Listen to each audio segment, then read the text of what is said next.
we go. G'day, Ben. How you going, Theo? Good, thanks. How are you? Yeah, good man, good. That's beautiful. All right. All right, we're on. Are we live?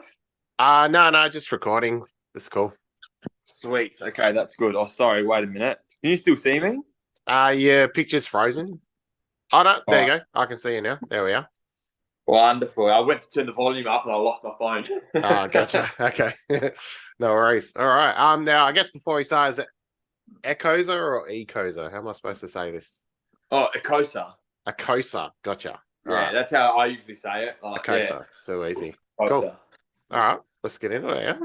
Yeah, nice. Cool. All right, Theo from Ekosa. Welcome to Nightbreed. How are you, man? Doing great, Ben. How are you? Yeah, good. How's things in Adelaide this afternoon? Yeah, it's pretty good. We've had cracker weather today, just Nice. finished work and, now get blessed with your presence, man. So, yeah, loving it. Beautiful. All right, nice. Good to hear. So what was going on in 2015? The Bandcamp describes you guys as five mates expressing their version of brutality. So Yeah. how long have you guys known each other before Ekosa sort of kicked off? We've known each other for quite a long time. Most of us went to high school together. Okay. So, yeah, myself, the other two guitarists, and the bass player, we all went to high school together. So we've known each other since we were like 13 or so. And then originally, the drummer was also a high school mate of ours, Pip. But then he got a job as a pilot. He moved to Darwin and stuff, and we were in search of a new drummer. And then after a while, we found Rory, who's the current drummer. So he's been in the teams for maybe since 2017, I want to say, I reckon. Yeah. Okay. So, yeah, we've known each other for ages, yeah. Oh, that's cool. And so have you guys always been into the progressive metal side of things? Yeah, we have, all of us, in terms of like our musical taste and also the band's sound. Like if you like our first EP, Surrounds It Becomes, is kind of pushing that way. Long. It's only a 3-track EP, but it goes for half an hour. So like long songs. Each song's like 9 minutes, and we were very much into that at that stage. But we hadn't refined a lot of things. It was still early days, but that was our idea in our head. Yeah. Yeah, cool. And are there many sort of prog metal shows in Adelaide, like when you guys first started playing, that sort of thing? Yeah, when we first started playing, it's pretty easy to hook up gigs. Like we had a bunch of other mates in the scene that were doing a lot of other stuff. Like you may have heard of Decidia. I'm sure you've heard of them. Corey, the guitarist from Decidia, we went to high school with him too. So started, slowly expanding our mates in the scene from people we already knew, and we found finding and playing gigs pretty easy at first, which was good. Made things a lot better, easier for us. Yeah, nice. And that word, Ekosa, where's that come from? And you kind of the logo looks almost, I don't know, astrological, sciencey, something. What's the what's the story behind that? I guess that's kind of the vibe we're going for that. But Ekosa was come up with by our guitarist Stephen. Yeah. And Ekosa comes from an icosahedron, so a 20-sided shape. Okay. Which, of course, would be extremely complicated. If you could try and imagine a 20-sided shape, it would be ridiculously complicated. And for us, it was kind of a reflection of how we wanted to write our music, like in sort of progressive, the mixture between like prog metal and death metal, and kind of, we thought by merging those two sounds, we would be, writing complicated riffs, and this would reflect. We wanted to have a name that reflected that, so we went with Ekosa. Plus, we thought it rolled off the tongue nice and it looked good on paper, so that's what we went with. Oh, cool, man. And you mentioned it before. The It Surrounds It Becomes. Was that like recorded at home? How'd you guys put that together? Yeah, that was recorded at a small studio in the northern suburbs of Adelaide, and that was done as a live recording. Okay, yeah. So, the quality wasn't what, of course, looking back, like a lot of us are like, oh, that's shit. Like I hate it because it's like, our old stuff. As you grow that sort of relationship with some of your old music, especially if you were younger when you did it and you didn't really know what to do. So, we've got that sort of relationship with the EP, but it was recorded live, which was pretty cool. It was a good achievement at the time, but looking back at it, like when I compare it with the album that we've just been working on now and currently finished, Yeah, it's chalk and cheese in our books. Yeah, sure. So yeah, talking the album, it's Eye for Eye came out Yeah, in May. yeah, How what's the writing approach? Was there a change in the way you guys put stuff together, like writing for the album, you know? yeah, definitely. Like we didn't want to write like the EP had heaps of 3 long songs, as I mentioned, Mm, and we kind of didn't want to do that. We didn't want to like. We kind of wanted to have more each song to be a little bit more thematic, to have the option of having like singles, like some shorter songs, but still to keep some longer song elements. So the last couple of tracks on the album are 8 minutes, 8.5 minutes, mm. and then like they kind of come along. The songs get a bit longer and longer as the album progresses. Yeah. So yeah, the approach was a little bit different for every song, how we wrote them, but essentially Stephen and Michael, the guitarists, and the drummer Rory would be kind of the backbone of most of the compositions, and then we'll all kind of throw it around at each other and do our best to put our inputs and kind of tweak it, and then I'll add my vocals and I'll add the ducky, the didgeridoo on top at the end usually. Yeah, I was going to ask. I've noticed that there's different instruments on this one. So is that you playing that stuff? Yeah, the didge and everything. Yeah. Yeah, the didge and handpan mainly that come in and out of the songs. There's like a few songs that they use on heavily, like some of the interlude tracks and some intros to a few of the songs, and like some of the breakdowns. And then there's other times where it just comes in real subtly. You might not hear it the first pass that you listen to the album, but if you keep listening to it, especially if you've got good speakers, it will come through. So that was the point. We didn't want it to be too in your face, but more as adding to the sound. Yeah, it works, man. It's kind of like, adds to that bed of, underneath everything. Like that Avidya, that track kind of. Yeah, that's right. If you Yeah, listen to the breakdown of a video in the middle, like it's got that element to it. Yeah, that's cool. How was it working with Jack Hartley at Ghost Note? Like that must have been, different from the first one, I'm guessing. Heaps different, man. And Jack is an absolute champion when it comes to recording. And we were looking for something more polished, and he was definitely able to deliver. And he was really good, like just nice to work with and great to like have someone who cares. He liked our music.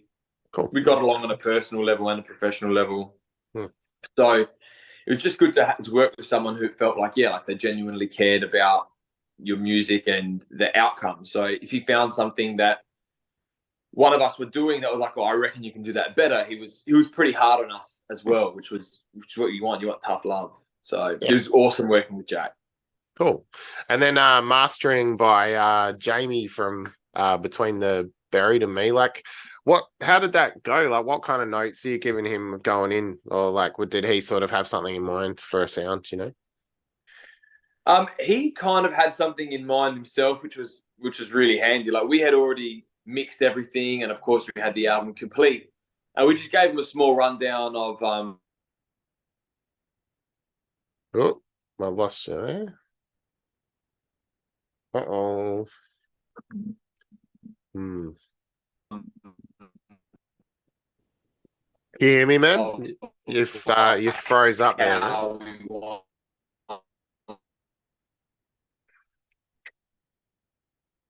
I don't know if you can hear me, but you're frozen, dude. Try to message her.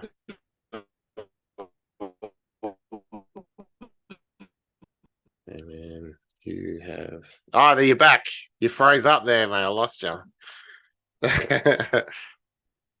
Oh, I can't hear you. Can you hear me all right? Yeah, wow, that's so funny. We're back. We're back. Okay, cool. All right. So you were talking about working with Jamie for mastering and that, yeah. So I guess we'll start there again, eh? That's cool. I'll be able to pick up where we left off. That was so funny the way that happened. So I think I didn't put my phone on do not disturb. But anyway, working with Jamie. So like we just gave him a brief rundown of what like the kind of the layering, what we wanted to break through more than others, what we wanted to cut through. Sorry, like we were saying, how we wanted this to be more of like a facilitating thing as more than a focal point in some parts, and the handpan too. And he just went with that and smashed it. Yeah, no, that's cool.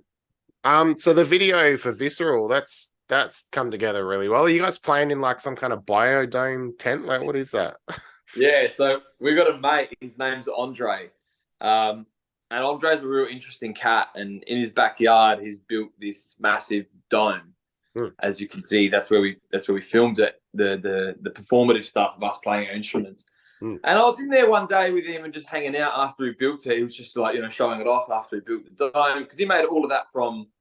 He didn't go buy timber from Bunnings, for example. Like he used a tree log and he Oh, yeah. crafted each one of those pieces of wood, Hmm. um, and he sourced everything himself to do it. And anyway, he finishes it. And I'm looking at it and I'm like, man, like this looks like it reminds me of like the logo a little bit, like Yeah, sure. kind Yeah. of was relatable.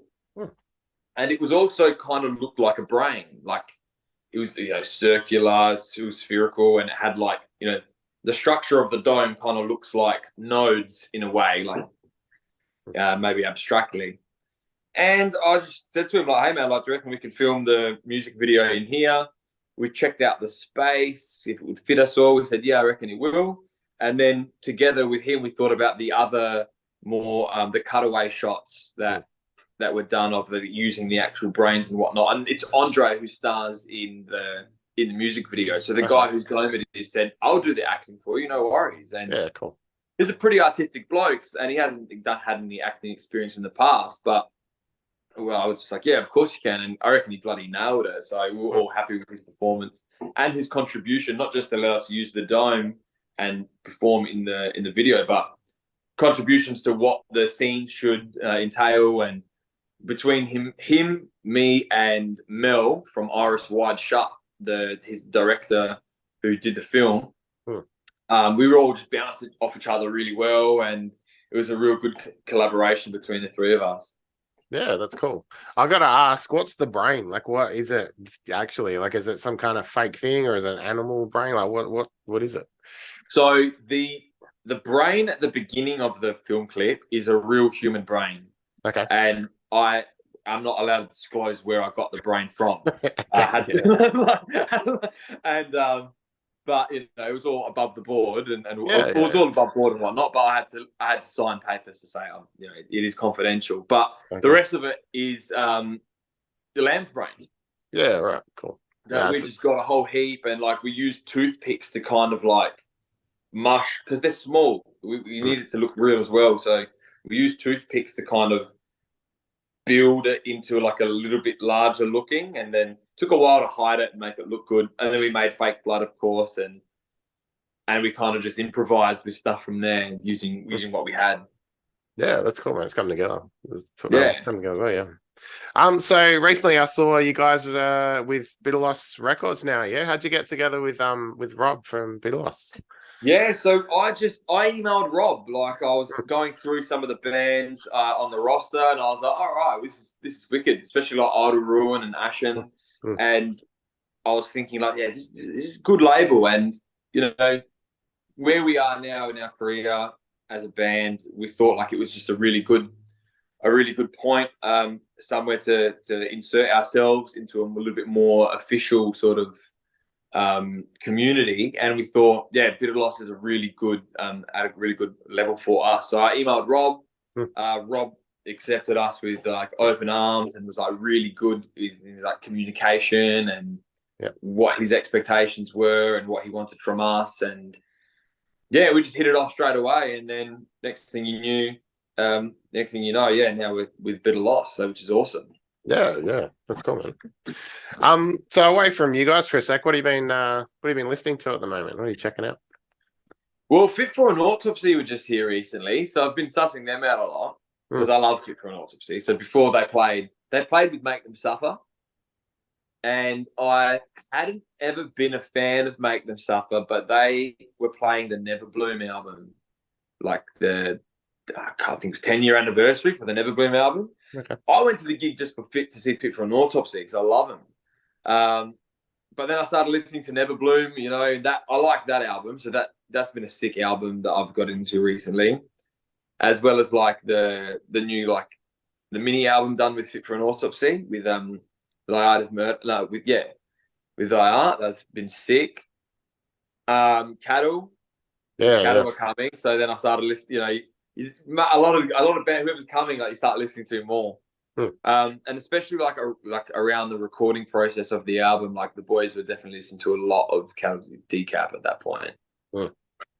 Yeah, that their latest is amazing, right? Like the last two, So, really. That's so like different to the earlier stuff, you know. I really like yeah, it. man. Yeah. Are you gonna go? Are they playing in Perth? Yeah, I got my ticket already. I'll be there, man. Yeah. I've Yeah, seen them good I've luck. seen them a couple of times before, but they're always good, you know. Like, yeah.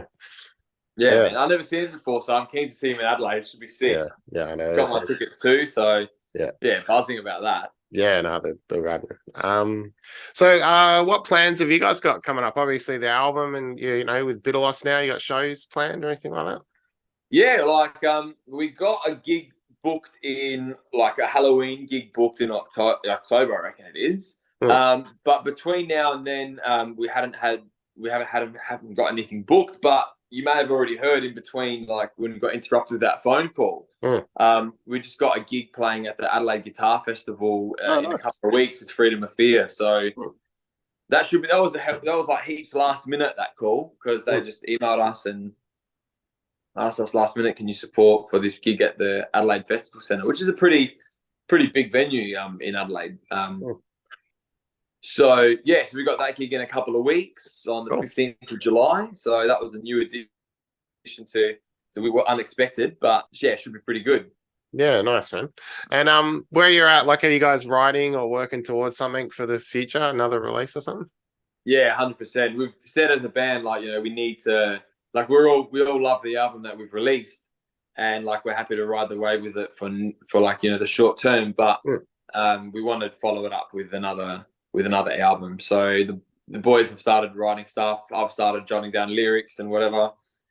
So the ball's rolling for new material. So hopefully it happens sooner rather than like it will happen sooner. Like there was a big gap between our first EP and our album. Yeah. A lot of stuff happened. Like our guitarist Michael, he cut the tips of his fingers off. Oh, He's jeez. he's a carpenter, and he had an accident at work, and that was a major setback, like for him personally, and also like obviously as a musician. But he was able to overcome all of that, and he had a positive mindset, and we all supported him. We all love Michael, and we've known each other since we were young. Yeah. And Yeah. so yeah, we just supported him through it, and then so that was a bit of a kind of contributed to the time gap between the two albums and the EP and the album. And we definitely won't have a repeat of that. So yeah, we're keen to write new stuff ASAP. Yeah, cool. That's crazy, man. So he's playing with like shorter fingers. Is that what? Yeah, like yeah, wow, man. Okay. it's these. He's got his index finger and his root finger, and he's stumped. He stumped them off on a circular saw. Yeah, wow. So kind of like literally like a Tony Iommi situation. Yeah, like very much similar. And he even used to wear the little, that Tony Iommi used to wear those stumps on his finger. Yeah, he used to wear them, but then like in the beginning when he was still like rehabilitating when they were sensitive, but then he just thought once they got stronger and actually the nerves kind of fixed themselves up over time, he flicked them away and he just uses his fingers as they are. So oh, cool, man. Yeah, nice, awesome. Well, look, you're on Bitter Loss now, so hopefully you make your way over to WA at some point, man. Hey, hopefully so. Like, and a lot of things have come out of it, which has been really good. Like already, like interview with yourself in Perth. I were in the top for. I was talking to Breno from the Heavy Shift the other day. So hopefully we can reach out to the crowds in Western Australia because. We're signed with Bitter Loss. Not a lot of bands always like maybe show attention. East Coast gets all the attention always. Like it makes sense. Like makes sense. Perth gets overlooked. Adelaide gets overlooked. So we think it's cool that we're with a label from Perth and hopefully like can link up with the Western Australian crowd and hopefully the metalheads over there appreciate that, which they're definitely on our scope, and we're keen to play in Perth. We're keen to work with Rob and the community in Western Australia. Yeah, too easy. Cool, awesome, Theo. Thanks for your time, man, and best of luck with the shows and everything. Yeah. Thanks so much, Ben. Thanks so much for your time and having me on and talking about Ekosa. Too easy, man. Have a good one. Thanks, Leslie. Yeah.